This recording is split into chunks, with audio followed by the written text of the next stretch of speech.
The Golden Rule. The Ethics of Reciprocity by Reverend Wilfred Alero. In everything, do to others what you'd have them do to you. The Golden Rule guides people to choose for others what they would choose for themselves. The Golden Rule is often described as putting yourself in someone else's shoes. It is a message from God to believers and non-believers alike, which makes it more than just a religious teaching, but also a standard moral principle. There are other golden rules of life. Do whatever you want to do. Treasure your physical and mental health.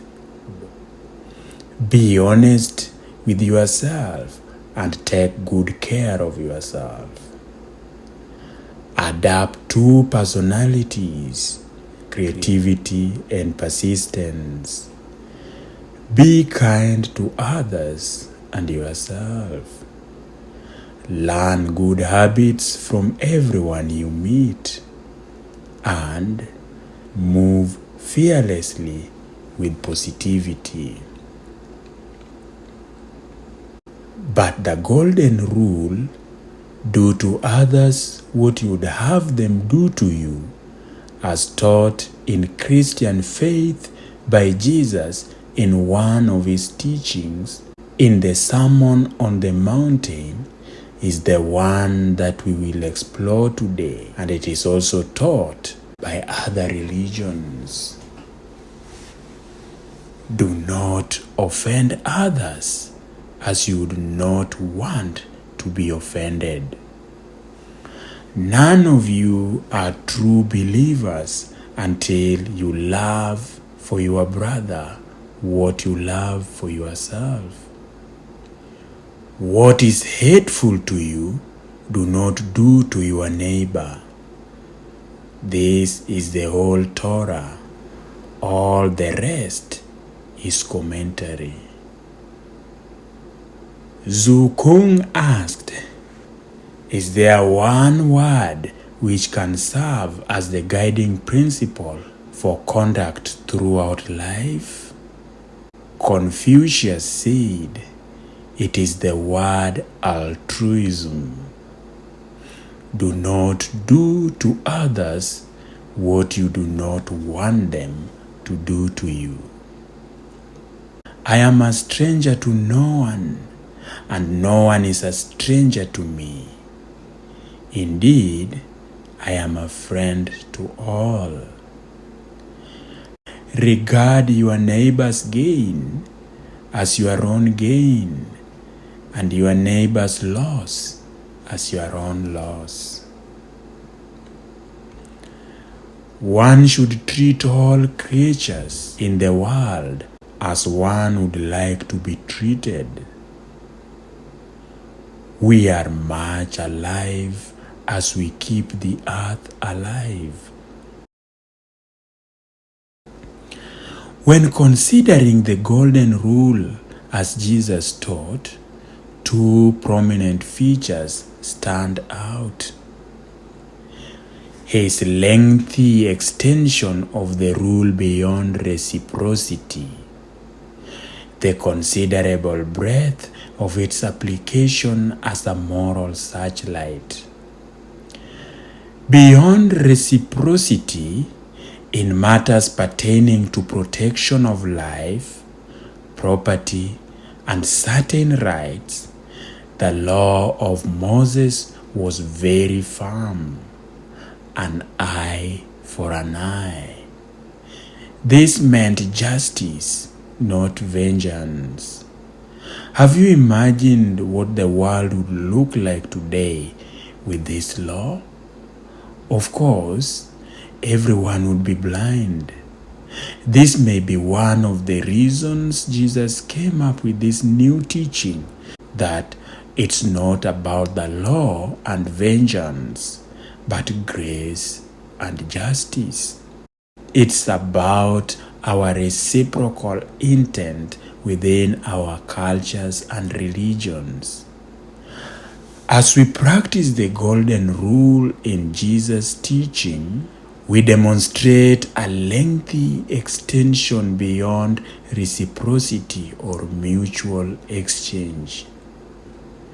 Jesus puts it plain and very positive. He doesn't use the words "do not." Instead, he invites us to consider how we want to be treated and then act that way towards others.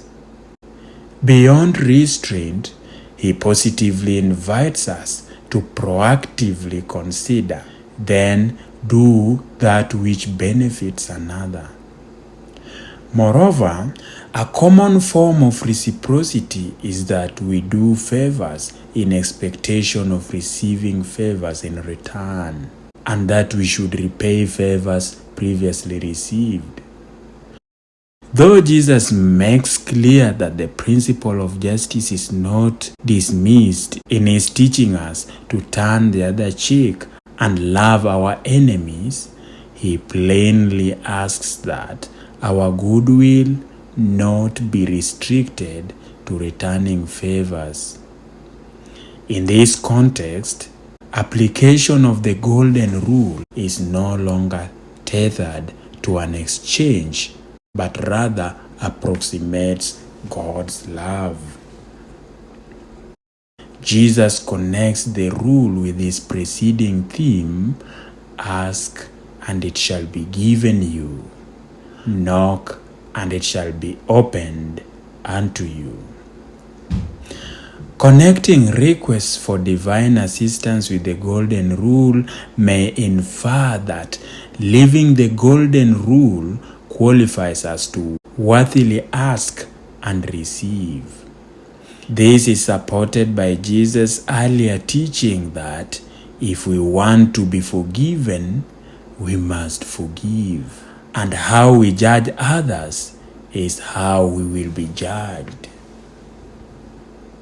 Thus, treating others by the golden rule qualifies us to be similarly treated and blessed by God. In light of such teachings, we learn that what we do to others, we in large measure do to ourselves. Remember, judge not, and ye shall not be judged. Forgive, and ye shall be forgiven. In other words, whatsoever you would that men shall do unto you, do ye even so unto them. By connecting God's desire to give good gifts with the golden rule, Jesus may also be exhorting us to follow God's example. Again, remember, God is willing to give good gifts. Therefore, we should do likewise by living the golden rule. Furthermore, God's willingness to give good gifts is specially illustrated in the context of fatherly love. If an imperfect parent can give good gifts to a petitioning child, of course, Father will give good gifts to those who ask, because the golden rule challenges us to treat others based on our best experience, the way we would like to be treated. It follows that those who have experienced God's love know the highest inspiration for living the golden rule. By thus connecting fatherly love with the proactive golden rule, we become the hands and feet and spokesperson of divine love. In order to apply the golden rule effectively, we need to know what effect our actions have on the lives of others. Also, we need to be able to imagine ourselves vividly and accurately in the other person's place on the receiving end of the action. The strongest criticism against the golden rule is that it assumes we understand another from a different race, culture, or religion enough to know how they wish to be treated. At the root of this argument is how much are we really alike, or how much do we really know about each other? If people are so diametrically different that our understanding of their particular needs is misaligned, then the rule has little value.